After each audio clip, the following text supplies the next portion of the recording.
টানা ৩ দিনের বৈঠক শেষে টেবিল থেকে উঠে পড়েন কানাডার আলোচকরা।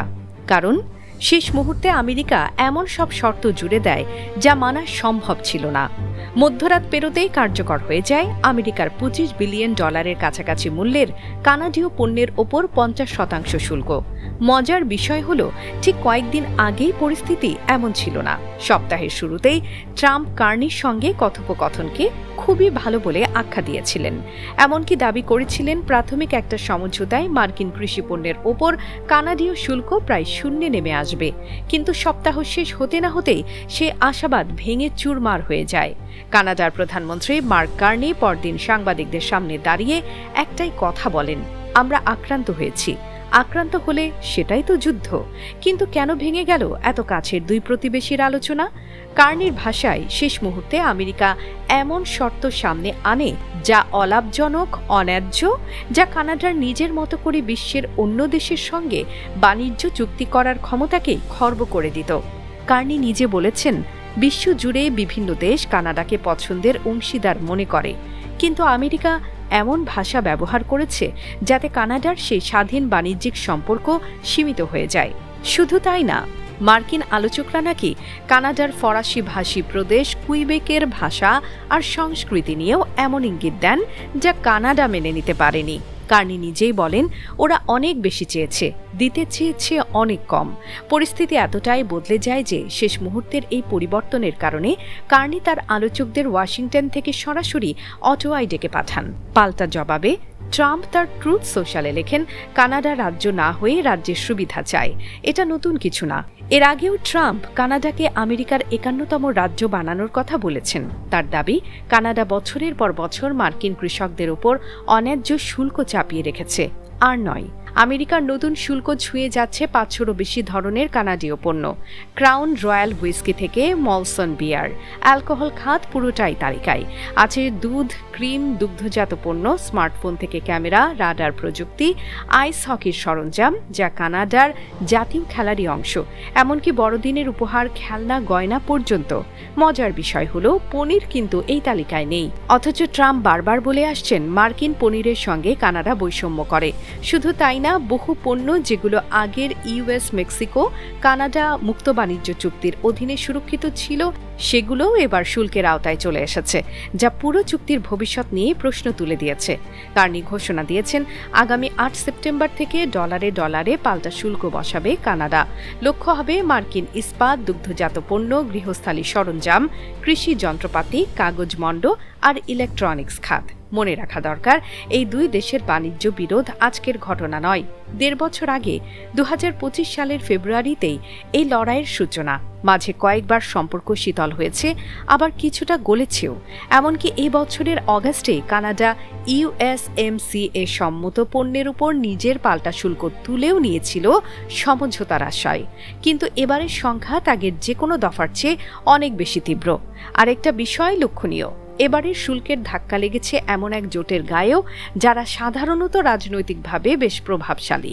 অ্যালকোহল, দুগ্ধ আর আসবাবপত্র শিল্প, এই 3 খাতেই সবচেয়ে বড় আঘাত পড়বে বলে মনে করছেন বাণিজ্য বিশ্লেষকরা। আর শুধু ব্যবসায়ীরাই নন, ভুক্তভোগী হবেন সাধারণ ভোক্তারাও, দুই দেশেই। কারণ শুল্ক বাড়লে আমদানিকারক প্রতিষ্ঠানগুলো সে বাড়তি খরচ শেষ পর্যন্ত চাপিয়ে দেয় ক্রেতার কাঁধেই। তাই সীমান্তের এপার ওপার দুই দেশের মুদি দোকানেই দাম বাড়ার আশঙ্কা।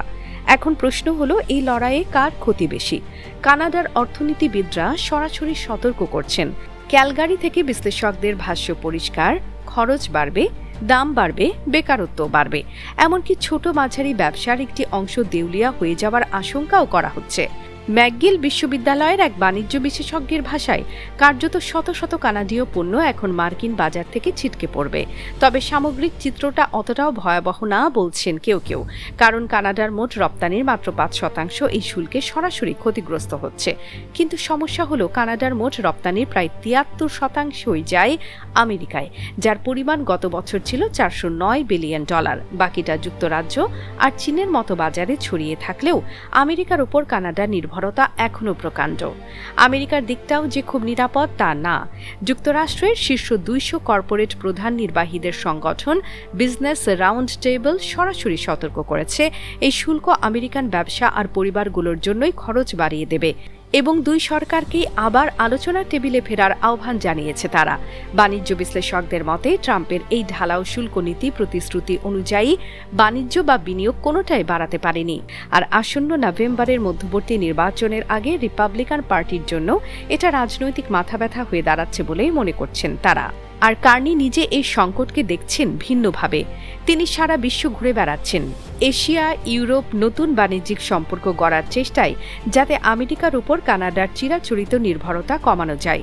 কানাডীয় পণ্য কেনা, নিজের দেশে ছুটি কাটানো, এই ছোট ছোট সংহতির চর্চার মধ্য দিয়ে আসন্ন বাজেটে কানাডাকে বিনিয়োগ আর ব্যবসার জন্য বিশ্বের অন্যতম আকর্ষণীয় জায়গা হিসেবে তুলে ধরারও প্রতিশ্রুতি দিয়েছেন তিনি। অর্থাৎ এই সংঘাতের আজ শুধু কানাডার সীমান্তেই থেমে নেই, আমেরিকার ভেতরেও রাজনৈতিক অস্বস্তি তৈরি করছে। তবে বাস্তবতা হলো দুই পক্ষই কার্যত স্বীকার করে নিচ্ছে এই বাণিজ্য যুদ্ধে জেতার মতো কেউ নেই। জাস্টিন ট্রুডোর সাবেক এক উপদেষ্টার ভাষায়, দুর্ভাগ্যজনকভাবে এই লড়াই কানাডীয় আর আমেরিকান দুই পক্ষের জন্যই যন্ত্রণা আর চ্যালেঞ্জ বয়ে আনবে। কিন্তু তার মতে এটাই ছিল সামনে এগোনোর একমাত্র বাস্তবসম্মত পথ, কারণ একতরফাভাবে মেনে নেওয়ার চেয়ে পাল্টা জবাব দেওয়াটাই কানাডার জন্য বেশি সম্মানজনক আর কৌশলগতভাবে যুক্তিসঙ্গত মনে হয়েছে অটোয়ার কাছে। এখানে একটা কথা মনে রাখা জরুরি, কানাডা আর আমেরিকা কেবল দুটো প্রতিবেশী দেশ নয়, বিশ্বের সবচেয়ে দীর্ঘ, সবচেয়ে ঘনিষ্ঠ বাণিজ্যিক সম্পর্কগুলোর একটা তাদের মধ্যে। যে সীমান্ত দিয়ে প্রতিদিন হাজার হাজার ট্রাক পার হয়, কারখানার যন্ত্রাংশ থেকে শুরু করে গাড়ির যন্ত্রপাতি একাধিকবার সীমান্ত পেরিয়ে তৈরি হয়, সেই সরবরাহ শৃঙ্খলেই এখন সবচেয়ে বড় ধাক্কা লাগছে। তাই এই লড়াই শুধু দুই সরকারের রাজনৈতিক অবস্থানের বিষয় না, বরং দুই দেশের কারখানা, কৃষক আর সাধারণ ক্রেতার পকেটেও এর প্রভাব পড়বে সরাসরি। তাহলে সেপ্টেম্বরের 8 তারিখ, যেদিন কানাডার পাল্টা শুল্ক কার্যকর হবে, সেদিনই কি এই বাণিজ্য যুদ্ধ আরও ঘোরালো রূপ নেবে, নাকি তার আগেই ফিরে আসবে দুই পক্ষ আলোচনার টেবিলে? উত্তরের অপেক্ষায় গোটা উত্তর আমেরিকা। আন্তর্জাতিক ডেস্ক, বাংলা ভিউজ।